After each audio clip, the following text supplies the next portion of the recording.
Hi friends, இன்றைக்கி நம்ம fish fry தான் பார்க்க போகிறோம். அதுக்கு 1 டேபிள் ஸ்பூன் மிளகாய்த்தூள், 1/2 டீஸ்பூன் மஞ்சள் தூள், 1/2 டீஸ்பூன் கரம் மசாலா தூள்,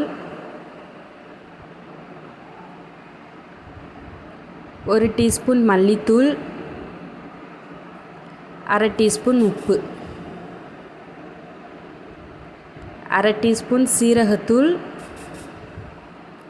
1/4 டீஸ்பூன் மிளகுத்தூள், இஞ்சி பூண்டு பேஸ்ட் 1/2 டீஸ்பூன், 1/2 டீஸ்பூன் அரிசி மாவு, 1/2 எலுமிச்சம்பழத்தோட ஜூஸ் ஊற்றிக்கோங்க. இது நல்லா கிளறி விட்டுக்கோங்க. தேவைப்பட்டால் லைட்டாக தண்ணி தெளித்து கிளறிக்கோங்க. இப்போ மசாலா மீனில் எல்லா பக்கமும் கோட் ஆகும். இப்போ நம்ம மசாலா ரெடி பண்ணியாச்சு. இப்போ எல்லா மீன் துண்டுலையும் பெரட்டி எடுத்துடலாம். இந்த மாதிரி பெரட்டிட்டு ஒரு மணி நேரம் அப்படியே விட்டுருங்க.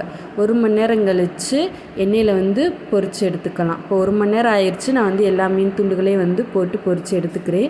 நம்ம அரிசி மாவு போடுறதுனால நல்லா கிறிஸ்பியாக இருக்கும். மசாலா எண்ணெயில் உதிராமல் இருக்கும். நம்ம 1 மணி நேரம் கழித்து போடுறதுனால நல்லா கோட்டாகி நல்லாயிருக்கும். நல்லா ஜூஸியாக இருக்கும் மீன். இப்போ நம்மளுக்கு ஃபிஷ் ஃப்ரை ரெடி ஆயிடுச்சு.